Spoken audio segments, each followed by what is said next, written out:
Welcome, Robby Ford, to episode number 8 of the Path to Follow podcast. It is an honor to sit down with you in here. Yeah, thanks for having me. Yeah, This is thank you awesome. for coming. Yeah. So, Robby, you're a McDonogh guy. Yeah. What are you doing at Gilman? How Yeah. did you come to Gilman from our rival school? Yeah, good question. Always been a Baltimore guy, and out of college, taught at McDonogh for 2 years. I had the internship over there. And What is their internship? Do they still have something like that? They do, yeah. It's much more geared towards like coaching, and trying to find coaches and place them into classrooms and stuff like that. And they're really into the teacher coach model kind of thing. So works really well over there. So I had the internship for 2 years there, and my 2 years were up. And they didn't have a full-time position for me, so I had to start looking. I used the Finney search group, which is Sharon Bristow, Bo Dixon, Bo's a McDonogh guy, and Chris Hutchins, and they were great, and ultimately ended up saying something like, "Hey, we've got this math job over at Gilman. Why don't you go check it out?" And so I did, and interviewed, did the 8-hour interview here, and full day. Yeah, full day, and been stuck ever since. This is my 8th year here, so. So when you started teaching at McDonogh through that program, were you more interested in becoming a coach, or were you thinking that you wanted to teach too, or what was your kind of mindset? Good at that question. time? I don't think I knew what my mindset was, honestly. Yeah. I knew I wanted to continue to do music. I definitely wanted to coach football and track. Definitely passions of mine. And I just loved being around kids. I worked at a camp all through college, and past college, and just loved being with the kids in the summer and everything like that. So knew that I wanted to be around kids, and ended up, falling into teaching. My parents are teachers also, so Right. It's sort of in the blood, if you will. Right. I want to get to that too today. And Yeah. were they teachers at McDonogh when you're growing up? They are, yeah. Okay. They were, yep. So what was it like to grow up and go to McDonogh? I don't know too much about, other than being on campus and seeing that like ridiculous spread they have over there. Yeah, I don't really know too much about like their philosophy and the way that they do things there. So what was that like for you? Yeah, so it's interesting. I think if I were to compare the two schools, I think Gilman may have a more rigorous curriculum, where McDonogh, I think, is much more creative. They have the space to be creative in places, and I think that may have changed since I've left 8 years ago, kind of thing. And I think things are always changing, but I think that's where the differences lie. Growing up in campus was incredible, and I'm glad my 2 sons are getting a little bit of a snippet of that right now. We were out at different people's houses every night, playing flashlight tag and, Halloween hay rides, and, Christmas parties and everything like that. It's just the campus life is really pretty incredible. And I feel that here too, actually living on campus, which is awesome. It's definitely different being what we would call a faculty brat. Yeah. Knowing some of the inside stuff. One of the great stories my dad likes to tell is that I knew how to get into every building on campus at McDonogh. And he forgot his keys one day. We were trying to go shoot hoops, and he forgot his keys one day. And I said, "Dad, don't worry about it." And 5 minutes later, I was around with a ball opening the door. So it's those little things that like campus brats can always do or something. Yeah, and just thinking about what I never had that experience, but thinking about what that might be like, it's when everyone goes home at 3:00 or whatever, you pretty much have the campus to yourself. Yeah, you've got a basketball court, you've got tennis courts. I mean, I live right down the street here, and I feel like that a little bit. If I come up here at 7:00 or whatever, you feel like you have the whole place to yourself. It's so true. And I think actually that, through COVID, we had sort of the run of the campus for a long time. And so it took some training to get my children, and I think all the other campus children, back to like, hey, there are other people on campus now. Yeah. So what is that like for your kids? I guess they have the neighborhood feel, but they also that must be so nice for you to be able to just send them to the playground or keep an eye on them while they're running around on the field. Yeah, That's nice. Yeah, absolutely. And very much community feeling, right? We all take care of each other that way. So not only the neighborhood, but we all can commiserate about what's going on at school, help each other out with Canvas or with whatever's going on at the time. It's really a really great community. I love living on campus. Highly recommend to anyone. Yeah, I think the best thing I did when I came to Gilman, and credit to my dad for this, he found me like a little apartment in Roland Park, and just being able to walk here, just the convenience of everything. I mean, you can't beat it. Totally. I come back to my office regularly at 9 p.m. just to do 30 minutes of work because I needed, I left something here or whatever, and it didn't matter because it's 50 feet away or whatever. It's amazing. Yeah.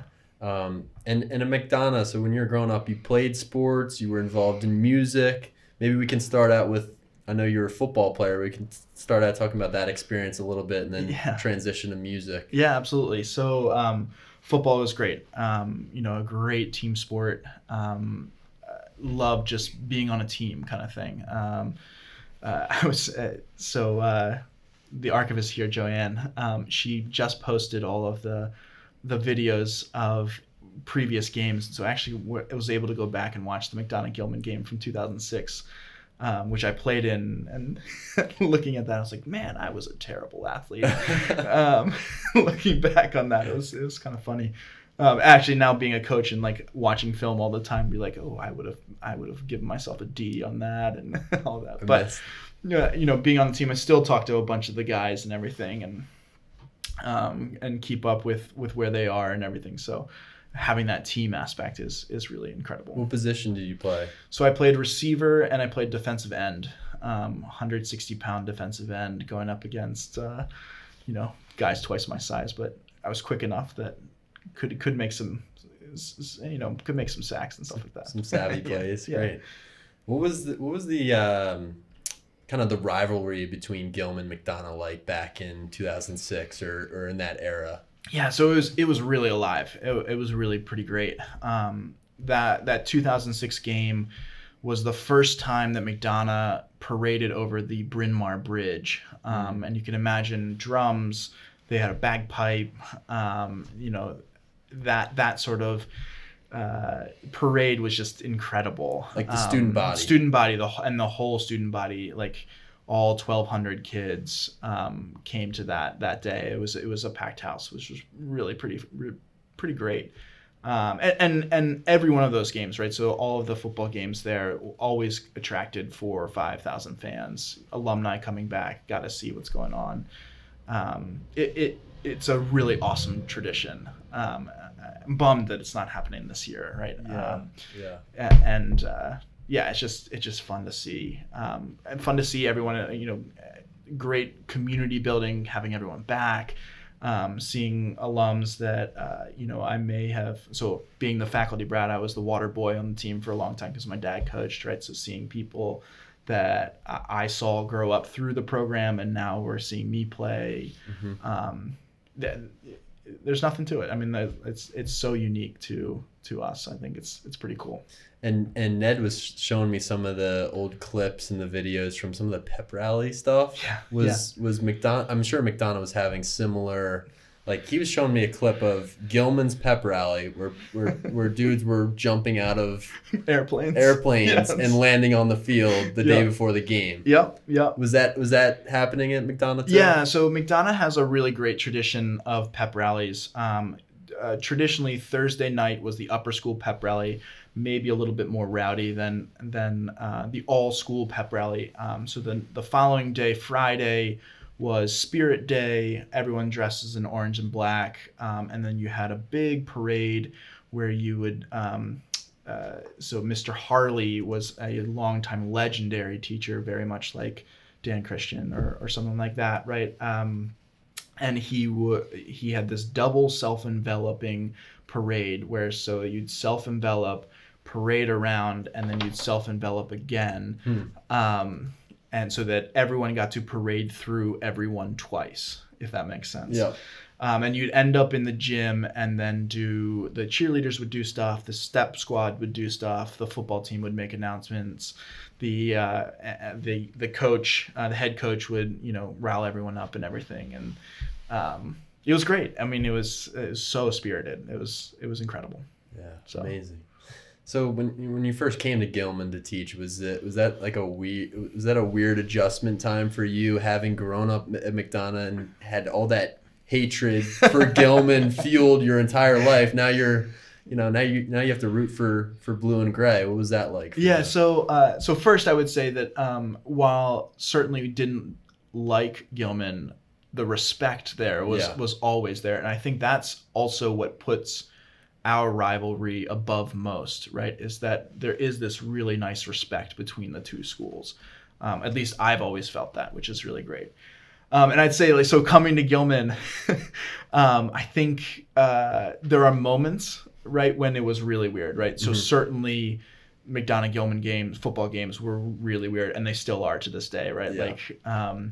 So coaching, my first year I couldn't coach, right, because my brother was playing, and I didn't want to coach against him and have him have his experience, right? I wanted him to have his experience, and then finally joined the team and got to coach in the 100th game, which was really cool. And that part of it was really great. But still, that game is a little weird. And there's just moments every now and then there are weird, but Gilman is certainly its own place, and McDonogh is too. And this is just another chapter in my life, which is really great. And Gilman's been fantastic to me. So I've gotten to do everything that I wanted to do here, right? And they've been so supportive. So. Yeah, and I think one of the main reasons I've started doing this podcast is just I've noticed how passionate all our faculty members are, whether you're a teacher, you're a coach, you're involved in extracurricular. And you are definitely, along with Ned Emola, who is on the podcast, talked about how he's a Renaissance man. I would say the same thing for you. Yeah, thank you. What has it been like? I mean, not only being able to do everything that you want to do, teach, coach, but that music component is, it's unique to have an athlete that was also so into the music side of things. And that's something that I never really experienced. I was never introduced to music at a young age, but what was your experience with music growing up? Yeah, so I started singing in lower school and just loved it, right? Loved singing. I had a little talent for it, which was nice too. Who got you involved in singing? So Miss Truitt, which is she's incredible. My lower school teacher, I think, is the one that really started music for me, and I sang for her, and and she just encouraged me there. I think Miss DeVizio was my middle school teacher, and she really took my passion for singing and really turned it into a passion for music, which I think would be sort of two different things there. She taught me to play the piano. She encouraged me to apply for Allstate, which I did 7th through 12th grade. And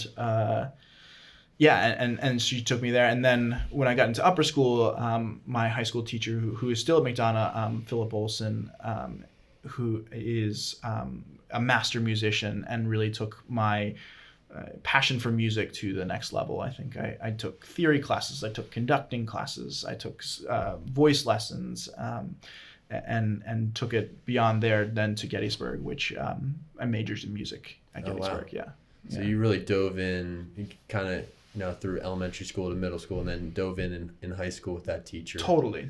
And did all the, everything that I could, right? So did all the plays and did all the musicals and the a cappella group and the choirs, traveled with the choir. And my hope is, right, that's what I can do now, is that you can see an athlete, right? Hopefully I'm an athlete nowadays, but someone who coaches, who is also doing something he's really passionate about with music. And you can do both, right? Yeah. And especially in high school when you have the opportunity and the choice and the time really to do it, that you should, right? You should take advantage. Mm-hmm. And being in charge of the music program here at Gilman, do you do a similar kind of, and the only way I can think about this is through sports, but like Yeah. if you notice a kid has some kind of an interest at a younger age, just encouraging them to continue with music as they get older. Yeah, totally. We so Liz Beckman and I work really closely, and really Amy, Simon, Liz, and I work really closely together to make sure that we have a continuous program. I'm constantly in the middle school talking to kids about singing and talking to kids about music and making sure that they are staying interested. We have a 6 through 12 abroad program. So every other year we'll go abroad, and we've done 3 trips now that I've been on 4 trips with Liz. And each year our numbers are growing to the point where we had 48 kids going to Italy 2 years ago. And so all of that sort of entices kids to come and see what's going on. And the program is really, really great, right? We go from Amy, who is an incredible teacher. If you are looking for someone to find who just really knows her stuff, Amy is incredible. And so she like provides this unbelievable foundation for the boys. And then Liz takes that foundation, right, and really expands it to a lot of different areas so that when they come to me, they are really well prepared to do really high level music. And then what's great is that I can encourage boys, right, of all sort of backgrounds to come in, whether you're this high flying music, Peabody, whatever guy, or, lacrosse guy who just wants to come and hang out. And we've had, and that was one of my sort of tie it all together, I guess, proudest moments is I got to conduct the national anthem at the 100th game. Oh, wow. And so I'm in my coaching gear. I've got, the traveling men are in their vests, and I've got the whole choir out there, and they're in different clothes and everything. And then I've got 3 guys who are in their pads. That's amazing. Right? Because they've come over because they wanted to sing in the choir, and they're also playing in the football game, which is really pretty cool. That's amazing. That, to me, I hope, right, is what a private school might be able to offer, right, is all kinds of opportunity to do all kinds of different things and not say, oh, I'm just a football guy or I'm just a music guy. You can be both, right? And if you've got enough talent for both, then you can be like a stellar athlete and a stellar singer or something like that. So being in charge of music here at Gilman, is this all contained in the traveling men, or is what we're talking about separate, or is it kind of hand in hand? So I think, so I run the Glee Club and the Traveling Men here. Glee Club is sort of an all-comers choir, and then the Traveling Men is a select auditioned a cappella group. Got it. And so the a cappella, we do sort of traditional a cappella and contemporary a cappella, if you will. So it's anywhere from My Girl, right, in classic 50s to Justin Bieber songs and stuff like that. And then the Glee Club is much more traditional music, traditional sort of classical music, if you will, or like folk songs and everything. So when we travel, we try and bring some of their music. We try and learn some of their music. We try and so when we went to Italy, we paired with a choir there, which was really, really pretty great, and sang an Italian song there. And then we try and bring our music as well. So we're bringing soul, we're bringing, traditional American music, and the like. So that's sort of the breakdown of what I control here. And then we have a fantastic music faculty here, right? So Pete Lander runs the band program. Sherilyn Caba runs the bells and the jazz band, and our head of the music department, Ariel DeChosa, runs the strings, and then our ASMP, which is after school music program.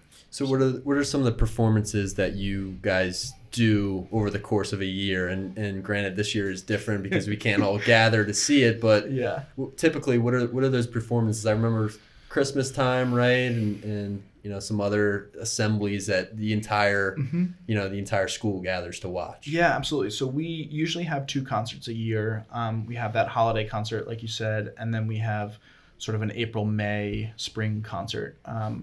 And so the choir does a concert and the instrumental does a concert. So we have really 2 concerts each time. So winter and spring, 4 concerts total. The traveling men do some sort of random concerts here and there, and then are out in the community a lot.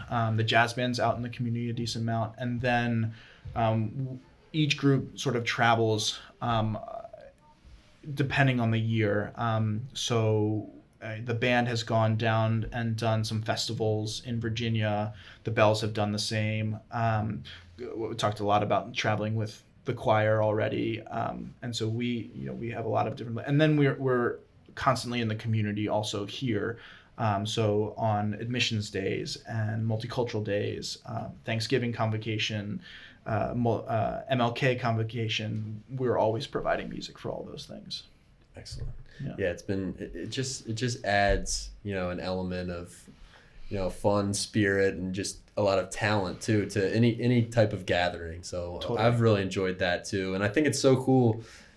I don't know if it's like this at McDonogh or some of the other private schools around here, but at Gilman, and I've said this about the art program too, it's like you can be, the starting quarterback and also be in the traveling men, and guys love that. Like that's cool to be able to do those, to wear those different hats here at Gilman. So. Yeah, I hope that's what we can encourage, right? Is that you don't have to be stuck in a box, right? You can be a fantastic artist and also scoring goals on the soccer team, right? You can be an amazing bassoonist and throwing the shot and, playing football, or a singer and running cross country, or, and it doesn't have to be just sports and music either, right? It's you are, I'm thinking about some of the students that have come through, a bassoonist playing football who also heads the diversity council, right? Or a cross-country runner who is really into food, right? And now as an alum has started like a food revolution in Baltimore kind of thing. It's really cool. It's really cool to see what they find as a passion here, and hopefully we can encourage any and all passions, and then where does that go from there?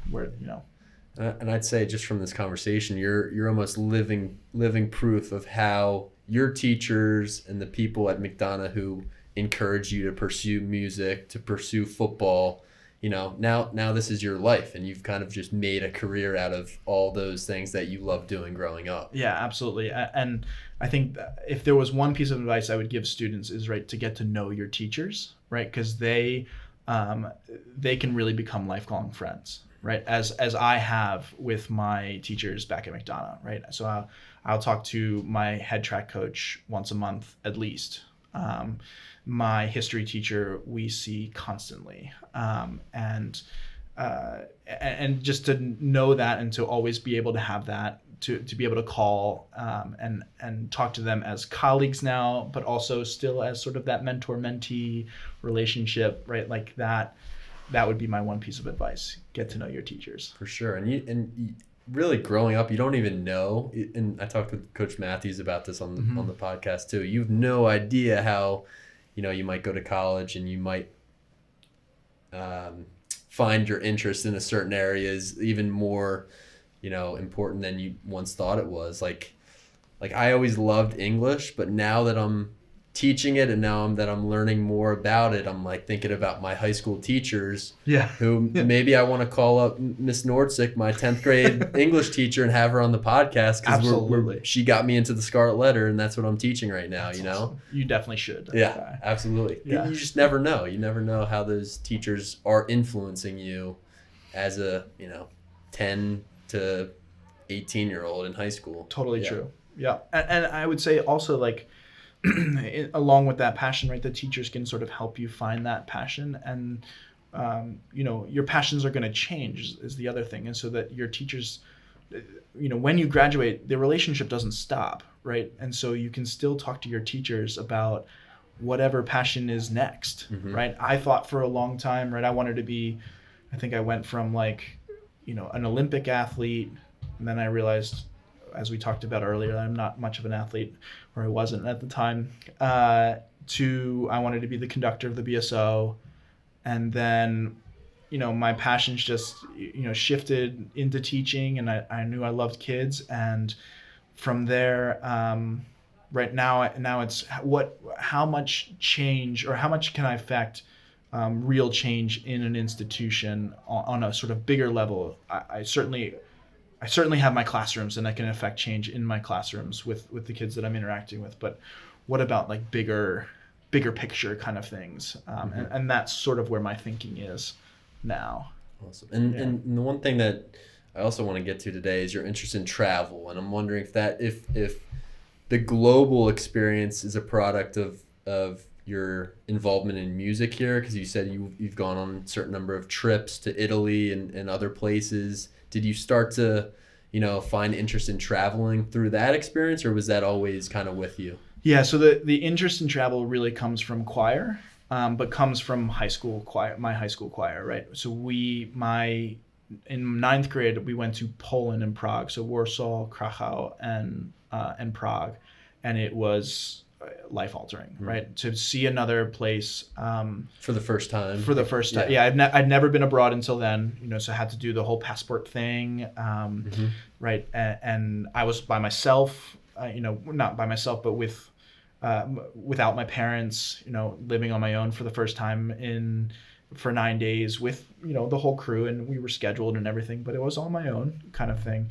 And then just seeing other places, and the beauty of all these different places was life altering, right? To the point where when we were trying to figure out what trips to go to, and we were planning our trips and everything, I had to get back to Prague, right? And so we did. And so 2017 we went Salzburg, Vienna, Prague here at Gilman, on our choir trip, and it was incredible to go back to Prague and see everything. What's Prague like? Never been there. Oh gosh. So the big castle sits up on top of the hill with a ginormous cathedral, and then goes down, so you can go down into the old city, which is the square. There's sort of a main square, and just incredible. We actually sang my freshman year of high school right off the square in St. Nicholas Church right there, and I can just remember like bawling, right? Because the trip was over, and this was just an unbelievable experience. We're singing the last song, and I'm sitting there crying because like it was like I couldn't hold it. It was just one of the, Dr. Mode talks a little bit about like transformational experiences, and that was one. I mean, that was it, right, for me, and that's why I think I do music, and that's why I think I travel. I think to see other cultures and to see what is out there to experience. I think everyone should. So Prague is probably your favorite place to go, favorite place on earth? Yeah, so Prague is definitely up there. Vienna is really up there. I studied abroad in Vienna, which was pretty amazing. Krakow is actually one too. I got back to Krakow when I was studying abroad, which was really cool. But I don't know what my favorite place is because I haven't been everywhere. So still traveling. Still traveling. And you are the director of global travel. Is that the title? Yeah, co-director with Jill. Jill Anthony. With Jill Anthony. Mm-hmm. And I went to Peru with Jill, and she's amazing to travel with. I bet. And you know what? I have traveled with her too. Right? Italy. She was incredible. Yeah, she's great. She's very organized and keeps all the kids in check. Yeah. And, I mean, Peru was a little sketchy at times. Yep. Like when we were out there in eastern, in the forest, I was a little sketched out, but everything worked out. But that's great. I think part of traveling is you get a little bit nervous every now and then. You're in situations where, you've got to think and you've got to react and you've got to keep your head on straight and everything, right? I can think about two instances, right? When we were in England with the Gilman Choir, we had to get on the tube. Mm-hmm. And getting 38 boys ranging from 6th grade to senior year onto the tube safely and then off the tube was scary, right? Like someone's going to miss it. And so we were shouting instructions and everything, and they got on and off, and it was great. They're generally pretty good. I mean, I don't know. That's just been my experience here at Gilman. I'm sure, it's been like that for some time. I think that the guys are just, they bond on these trips, and they also just know that if they mess up, if they do something wrong, they're going home. It's true. We're not putting up with it. So it is true. It is true. I remember I went on a trip I think it was my junior year in high school, and it was really my first time out of the country. Maybe it was my sophomore year, but we were in Paris, and it was Bastille night. Oh, and my. I don't know why we chose to go out. I mean, I guess for the atmosphere and the spirit, but we chose to take all the kids on the trip out to dinner in the middle of Paris. And me and two other kids somehow just get lost from the group. Yep. Like, I can imagine. And we're an hour away from where we're staying, and we have no clue what's going on. And that was a late night. I was trying to get everyone back on. I bet. But yeah, it's tough as a chaperone to it's a big responsibility, but it's part of the experience. Totally, and it's a huge reward too, right? Because the kids got on and off the tube just fine and got to experience the British Museum, and we took a sail down the Thames. And for that little bit of stress, hearing their reactions to all of the things, and also hearing the parents' reactions to everything. Like, my son came back much more responsible now that he knew like what it took to travel or something like that. I was like, this is why you travel. Right. You can't beat that. And one of the things I liked about the Peru trip specifically was we had kids write nightly blogs. So the parents are at home. They have no idea how their kid is faring in, eastern Peru forest. Yeah. But there it is. There's the blog of the full day. I think that was a great way to inform people at home. Yeah, and I think that's really what we're trying to do next. Jill and I have and it's been such a weird year, obviously, with COVID and trying to figure out travel and what does global look like without travel.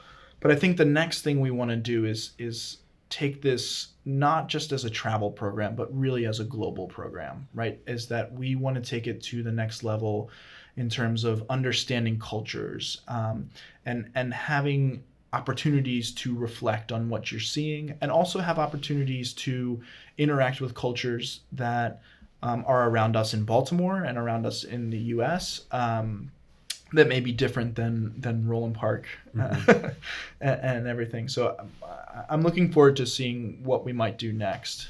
We've got a couple things sort of in the pipeline. We'll see. Yeah, absolutely. It's so important, especially in high school, because you really are in a lot of cases growing up in a bubble. I felt that way when I went to college, and I was just meeting people from all over the world that I didn't really have that same experience growing up in high school. Totally. So I think that's another part of Gilman, is that we are you and Jill, and we're working to make that available for students. Yeah, absolutely. So what is the portal? That's another thing that I'm curious about that I haven't had the chance to experience yet, but that's something that you also you run and work on a lot. So portal. That's part of the global underneath the global umbrella, if you will. So the portal is run by this company called Shared Studios that they have it's this big yellow box, right? A big yellow shipping container. It's sitting right out here. It is right out there. And they've retrofitted it to have some technology in there that has a camera, it has some speakers and all of that. And you can connect with anyone around the world who has a portal as well. And there are portals in all 7 continents, including the Arctic and Antarctic and all that. I'm pretty sure there is. I'm pretty sure, or at least they've had at least a pop-up there. Oh, that's amazing. And they can do sort of pop-up ones, which is pretty cool. I'm pretty sure that's the case. But all over the world. And so we have portaled with anywhere from Myanmar to Nigeria, Mexico City, and then to Boston and DC and stuff like that too, which is really pretty cool. And their idea is basically to have a conversation, and the technology allows it that it feels like you're actually having a conversation, like we are now, because it's a full screen and you get to see sort of the full picture of everyone versus having like a Zoom box and you're just seeing their face or something like that. And you can't see you, right? So again, in a Zoom, I can see what I look like when I'm doing this. In this case, right, the technology wipes your face away and you're just having the conversation one-on-one. And so yeah, we've had music in there. The Traveling Men went and sang in the portal. We've had conversations anywhere from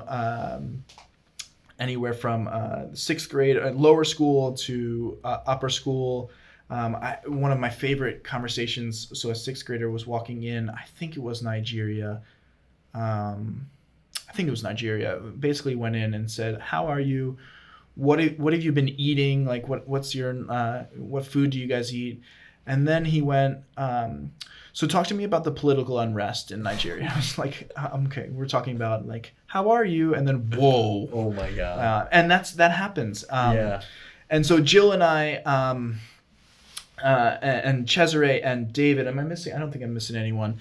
Are all called curators of the portal, and so we help manage those conversations. We help continue those conversations. It's sometimes a little awkward to walk in the room and then say hi, and then there has to be something next, right? So we're there to help manage that. So it's an incredible tool to be able to connect with people around the world quickly, right? It's amazing. Instead of having to travel to all these places. We had an alum come in. That's why I mentioned Myanmar. We had an alum come in to their portal, and we were able to do talk to the students here, and he was able to tell us all about the healthcare app that he has created for pregnant women in Myanmar. Oh my God. It was awesome. And Gilman alum right there, right in amazing. front of us, 16 hours apart or whatever it was. So what is he doing over there? So he's created an app that helps pregnant women get medicine and supplies and anything they need to make sure that they're healthy through their 3 terms. Oh wow, that's amazing. Yeah, it's incredible. And for the kids to just see that, that's great. Gilman alum right there. Yeah. Is the portal operating right now, or is that down for a little bit? Yeah. So the physical portal, the actual box, is not operating right now. We can't do that. It is small enough that there's no way for us to get 6 feet apart and all of that. So it's not possible there. Shared Studios has pivoted to have an online platform. We're trying to work through a couple different connections. It's moving slowly, but we're hoping that, for instance, there's some Spanish classes in the middle school that want to connect with Mexico City and do a day there. And we've got some sort of bigger picture things coming down the line. So Cultural Arts Festival is coming up, and we're hoping to connect with a couple people there with the culture in the actual town versus just having the parents bring in. We can connect with some people who are on the ground. And that's just one of many sort of connections we're hoping to get. But again, COVID has slowed everything down, unfortunately. Right. So things are backtracked a little bit. Yeah.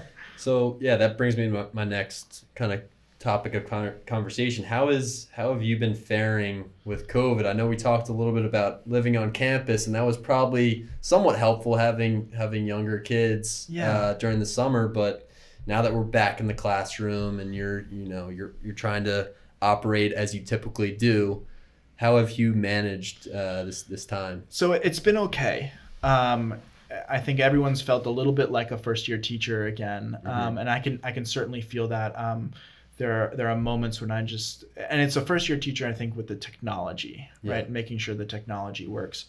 But I feel like I've gotten into a rhythm now with hybrid stuff. I'm a little behind in terms of where I was last year, but I think that's okay, and I can catch up. Yeah. I'm so curious about as a math teacher, because I've found the online hybrid model not easy, but it's somewhat smoother, I'd say, than a math or a science class, because we really just talk about the reading, and I say read this and write something, and then we'll come in and talk about it. But math, you kind of have to stick to a scheduled plan, right? I think that we definitely have to get through material to make sure that when they get to the next class, they're ready, right? So when they move a grade level, they're certainly ready. And that's certainly on my mind, making sure that I get through the material I definitely need to get through. but I think what's nice about math is that I can sort of go through individual students and make sure that they're okay, versus maybe in English or history where you have to have that discussion, right? You have to have sort of part of the class. I can very much take kids individually and make sure that they get through what they need to get through. Now, I want to have the discussion. I want to have the class, because that's, having a class answer a question is really kind of important in my mind. But definitely, like, I can pick apart that way. But from a time management perspective, like, how do you even find the time to sit down with each kid and say, because math, at least from my perspective, I came in every day of my high school experience to Mrs. Roche's room, and it was a room like this.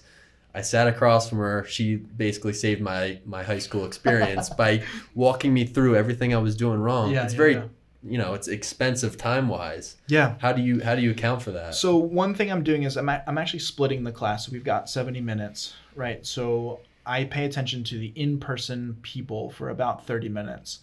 And then, and my Zoom's on the whole time and people can sort of pop in, but my focus is on the in-person people. And so that's usually like 5 to 7 kids. And so I can individualize that time a little bit more. And then I'll set them up with practice problems to do, where they've got some homework that they can start to submit on Canvas and everything. And then from there, I focus on the virtual people. So again, another 5 to 7, whatever it works out being. And so then I can focus on the virtual people and walk them through the lesson and have them answer questions and everything, and they can stay on.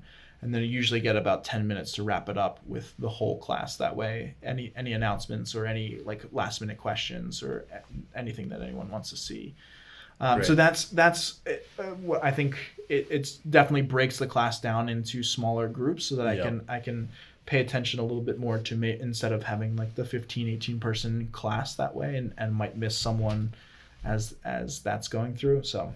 And what is the subject again? Is it algebra? Yeah, so I teach Algebra 2 and Geometry. Algebra 2. And Geometry is 9th grade typically, or? Other way around. Algebra 2 is 9th grade, and Geometry is 10th grade here at Gilman. Great. So how did you kind of find math as a subject? I personally could not teach a math class because it always gave me trouble. But were you always good at math? Did you always have a passion for math? Yeah, so I certainly was always good at math, good enough, I think, is the way I would put it. And when I was looking for a job right out of college, I looked at the internship at McDonogh, and they decided math would be a good spot in the middle school. And then looking around after McDonogh at a bunch of different schools, I was looking for music, but I was looking to teach sort of anything. And so I looked at actually some science, even some history, and then this job here at math, it sort of just, came into play. I was, I think Mr. Guline probably asked, can you actually do it?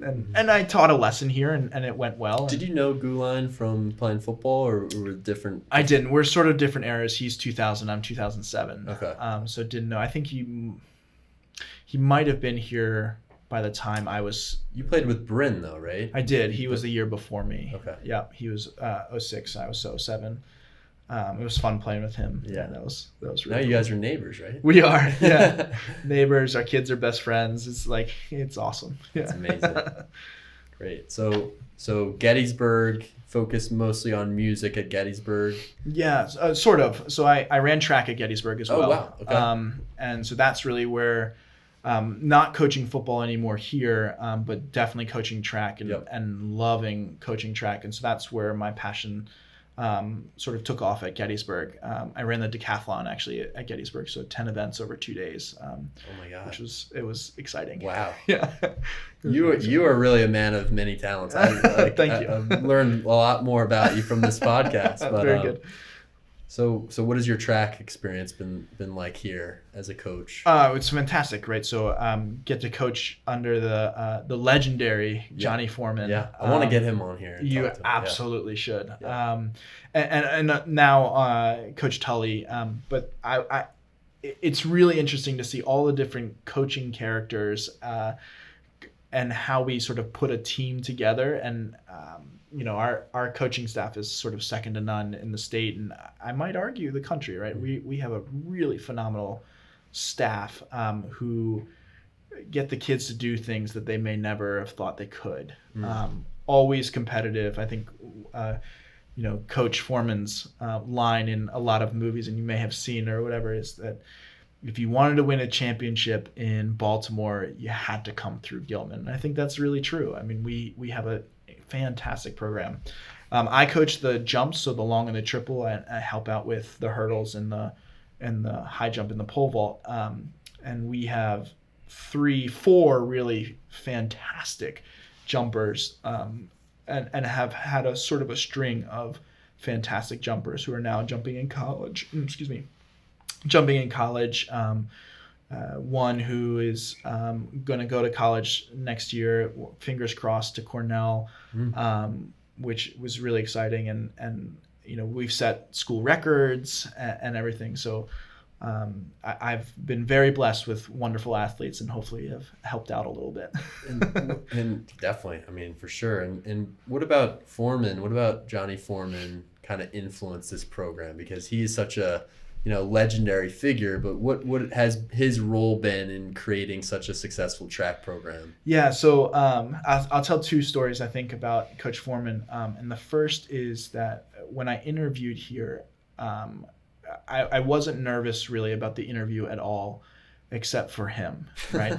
Because I knew him from track, from McDonogh, and I knew him as this coach who was so passionate, and to the point where people didn't like him in the league or whatever, just because he was so good and so passionate and stuck to the rules and everything. So went into that interview already, and I think the first words he said was, "Oh, they let a McDonogh boy in here," or something like that, which was great. It was great, and eased the tension in the room, I think, a little bit.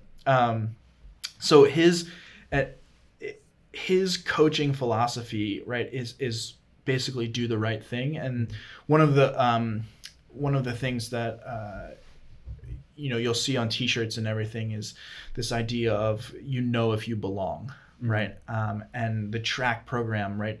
You really belong to the track program, and we really take care of you, make sure that you're doing the right thing on the track and off the track, right? I'm sure you can look at GPAs and stuff like that and see the track program is really doing well, partially because we've got a lot of people there making sure that you are doing the right thing in the classroom and on the track, and that, I think, permeates the whole team there. So yeah, his passion for the boys, his passion for the sport, is something that is undeniable, and you can't get away from it if you're on his team. Wow. And you just you want to perform for Johnny Foreman, right? Yeah. You want to make sure that you are doing the right thing in the classroom, off the classroom. Disappoint. Absolutely, yep. Absolutely. Excellent. Well, so a lot of different subjects covered so far. Kind of just want to circle back to the influence of some of the people like Johnny Foreman, like Bo Dixon, right? How about Bo Dixon? Coach Nostrand was telling me a little bit about him up before I came down here. Yeah. What was his kind of role at McDonogh? So Bo was the headmaster from, I want to say 94. I think it was 94 to 2007. Actually, he graduated, if you will, with my class. So he left after that and started this Finney Search group with Sherm and everything. Bo's like my second grandfather, right? I have known Bo for a long time, and he was my neighbor at one point at McDonogh, and so really have so much respect for that man. And whenever I'm having trouble, I can call Bo. I know I can call Bo, or just want to chat. We go out to lunch probably once every couple months. Haven't been out to lunch recently, unfortunately, because of COVID. But sort of that, again, legendary. We call them, or at least at McDonogh, we called them giants, right? And there were some teachers that were just so legendary that they were just giants of the classroom, and he is certainly one of them. Awesome. Yeah. Cool. Who are some of those other figures for you? And I know your parents, right, were definitely models as you were growing up, but anyone else that, that had a major impact on you, just keeping in vein with the path to follow and, how you became such a multi-talented, successful teacher, coach, at Gilman. Who are some of those people who influenced you? Yeah, so I think Jeff Sanborn, who's the head track coach at McDonogh, was certainly a person I always looked up to. Again, sort of in the same vein as Johnny, so passionate about the sport and everything they do, and wanted to go above and beyond for the kids. I think that's what I saw in Jeff. Bridget Collins, who is now the director of, I don't know what they call it, but she's one of the directors over at McDonogh. She was my history teacher, but she, I think I learned from her most that I can just be who I am, right? And without apologizing, right? I can do music, I can do sports, I can do the play, I can do, I can do an a cappella group, whatever it was I wanted to do. I could garden, right? Yeah. And, whatever it is do you do a lot of gardening? I do, yeah. Do you really? Yeah. Here? Up here? Yeah. Oh, We've wow. got a big garden. We did a community garden during COVID. It was awesome. But anyways, I can be who I am, right? And I think she really taught me that.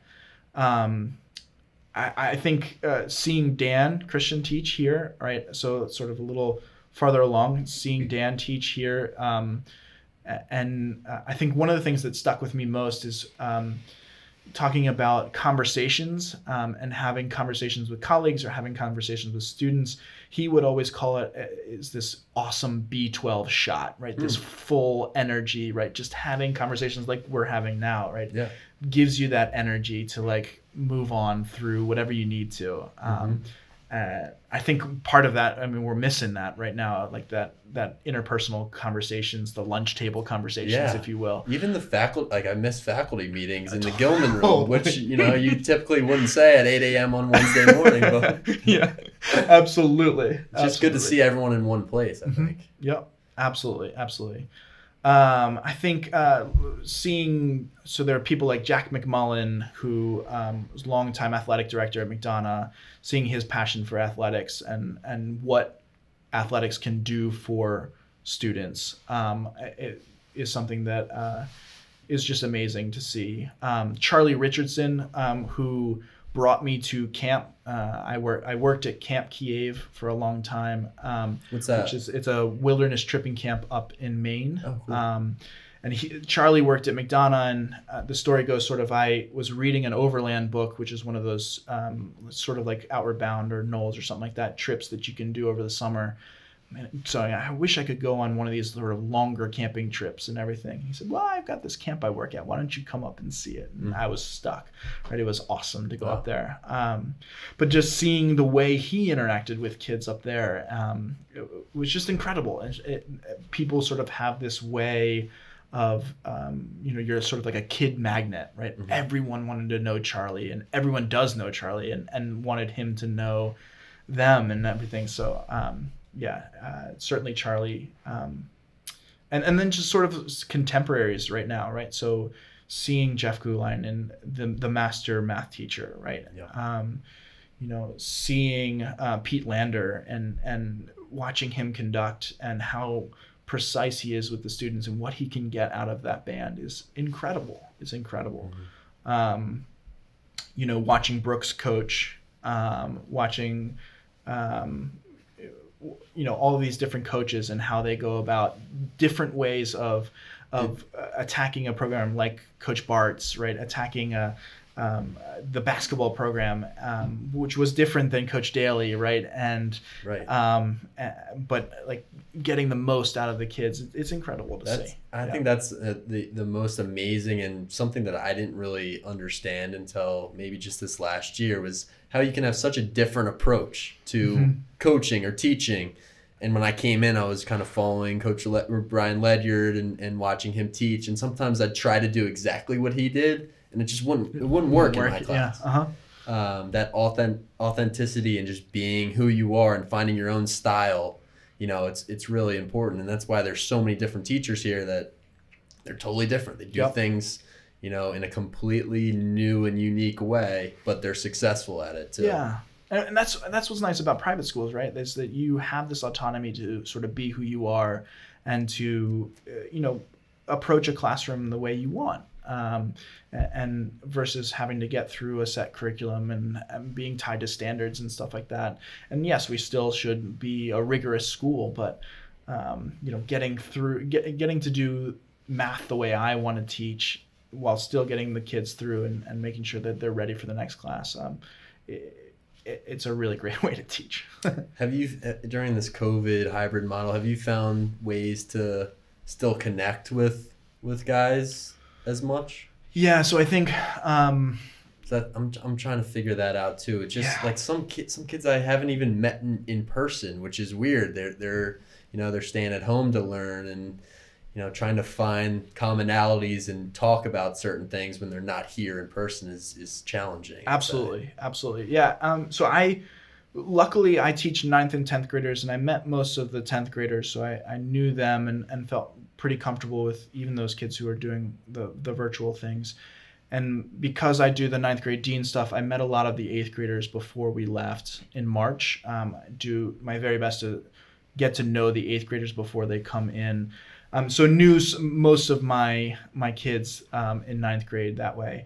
But you're right. I haven't found a great way to sort of connect in that normal interpersonal relationship, which is so key, I think, to my teaching, right? Is that I might not be this master mathematician or whatever, but if you and I can relate to each other, I can get you through a math class, right? I can get you to learn some math and it's a matter of trust, I think, right? That you trust me and I trust you. Yeah, let's go on this math journey together, kind of thing. Same is true with choir, right? That's why I think some boys are coming out to choir, is that right, that they trust that I will take care of them, and I trust that they will try it, right, kind of thing. And you're right, gosh, I think that is the thing that I miss most, is that interpersonal relationship. And it's been awesome to be in hybrid. For sure. Right? The first day we did in-person stuff, I had so much energy because there were people in the room. There were kids in the room, right? And I could be my old sort of jovial self, writing on the board and doing all that kind of stuff. That was a really like telling thing, I think, to me, how much I missed the in-person stuff. For sure. It's been too long, but I think we're making progress and we're adapting really well is my observation. Totally. Like even the kids, they come in, they know what to expect. The Canvas is working well. I don't know about for you. How does even Canvas work for a math class? Because most of my guys are typing things in there. What do they take a picture and upload? Yep. It's a lot of pictures, pictures from me, and then they send that back. So, awesome. I agree. And also, right, as you just said, right, even the kids are adapting. I think they actually probably adapt faster than we as adults might. And maybe even varying ages, right? As you get older, it may be less adaptable, and that's generalizing and maybe stereotyping. But so kind of wrapping up here, I have to share with you that I love music. I play music for my guys for our journal entries at the beginning of each class, and I think that's something that they like. Is we do like a little contest where I play a song and they have to guess artist and title. They get a running tally for some extra credit at the end of the quarter. I love it. So, what type of music do you listen to? What should I be playing in there? I need some more Spotify playlists to add to my repertoire. So I think the last things that we're playing on my Spotify, I think might be the best way to answer, because I like run the gamut. Right? Oh, really? Yeah. I go anywhere from like 16th century counterpoint singing to Eminem and Kanye, right? Back and forth. So I think the last things that were playing on my playlist, I had some Beethoven. I did Hunter Hayes. Do you know Hunter Hayes? Great. Country, right? Country, yep. More poppy country? Yes, or, it is. Yeah. So let's see. I was playing some Hamilton. Really still into Hamilton.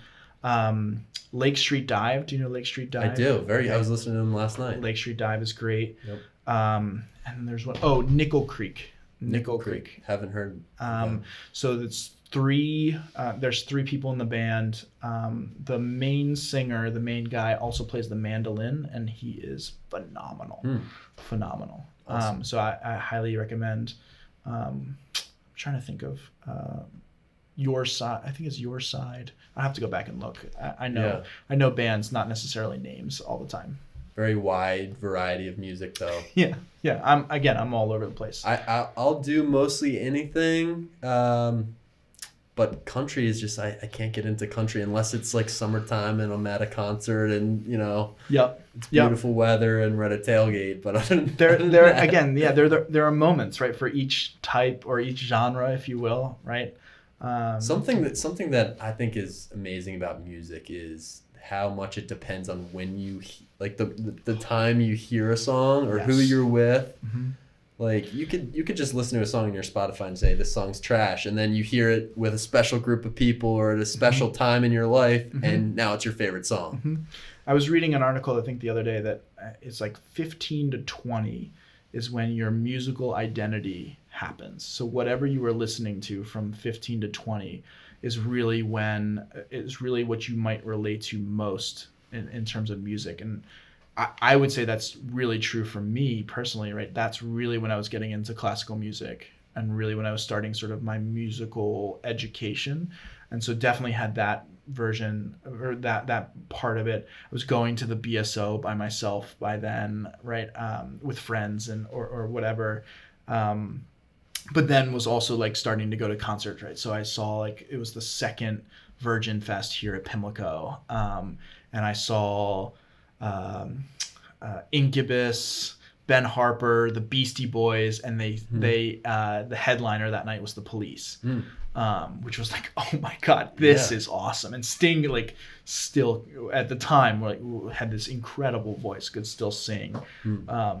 I think I'm sure he can still. I haven't heard him live in a long time, but going from the BSO listening to Beethoven to Sting and the Police and the Beastie Boys, like, that covers your gamut right there. Right, it's true. But that like 15 to 20, I thought that was a really interesting article. Like, I wonder why. I wonder just a formative time. Years, I guess. Yeah, you're starting to form your own opinions, maybe. But I could also think about listening to my parents' music, like when they were listening to music. I think that's why I love James Taylor or CCR or John Fogerty or whatever. I don't know. That's their music, definitely. I mean, James Taylor is my first love for sure. I'm sure you've seen him in concert. Yes. Really want to see him at Fenway. Oh yeah. That would be he does a concert every year right around the 1st of August at Fenway, and that would be I gotta get in before he's getting old, so I gotta get in before something bad happens. Favorite concert you've ever been to? Oh man, tough question, but yeah, it's really tough. You can't ask the music. Yeah. No, it's a good question. So I think my favorite concert of all times, I saw Mahler's Second Symphony in Vienna. As one of the last concerts I saw in Vienna, and I got to spend the entire day watching them set it up. My mentor in Vienna got me into the Musikverein there, and so I got to watch the rehearsal. They spent an hour and a half opening and closing a door, literally inches, to make sure that the trumpet that was playing off stage sounded right for the opening and closing a door. Yeah, so the trumpet was off stage and playing through the door. And so they were trying to like mute it correctly. Oh my God. The trumpet has to plays 3 licks And it's supposed to get louder and louder as they go, and so they had to like open the door a certain amount and then a little bit more and then a little bit more, and they literally spent an hour and a half on it. Right, it was incredible. The precision required for all of this. And this is Vienna, right? This is the height. Yeah. Vienna is the, or one might argue is like the best symphony in the world, right? And so that's clearly showing like why they are that. So that might be one. I mean like that staying the whole day, the festival was pretty incredible. I was a junior in high school then, so like that was really awesome. I went to Coldplay. They're amazing. Yeah, I mean, I went to Coldplay in Boston with my future wife, and I think that was like very pivotal in our relationship. Transformative experience. Yep. There's so many. I went to the again, Mahler Second is probably one of my favorite pieces of music. Sorry, Noah Spohr. I'll shout out Noah Spohr for a second. He and I have had many arguments about Mahler Second. But the BSO did Mahler Second for Yuri Timurkanov's last concert, which was pretty incredible. Before Marin Alsop came in as the director, so I got to see that. I was sitting actually, I'm pretty sure, like pretty far up, pretty close. So I've seen a lot of really great performances and concerts and all the above. So very lucky. That's the one thing I think we're all missing during this time is concerts. So much so. Yeah, I think that's what I miss the most. Yeah. Because of COVID is not being able to look forward to going to a concert. Absolutely. It's really I was telling people the other day I sat down to the piano for the first time in almost 6 months, and played for about an hour, and I don't really play the piano. I can like tinker, right? I can do well enough to teach choir, but I don't really play. But gosh, sitting down and playing for the first time in 6 months was so cathartic. Yeah. I'm sure all these musicians are just, dying that they can't get out there. Absolutely. Yeah. Absolutely. But something to look forward to. We should be making progress here, hopefully. Robby Ford, thank you so much for coming on the podcast today. It was an amazing conversation. You're very interesting and multi-talented guy, and it's a pleasure to get to work with you here. So thanks for talking today. Yeah, thanks for having me on. This was awesome. Absolutely. Yeah. See you soon. Alrighty.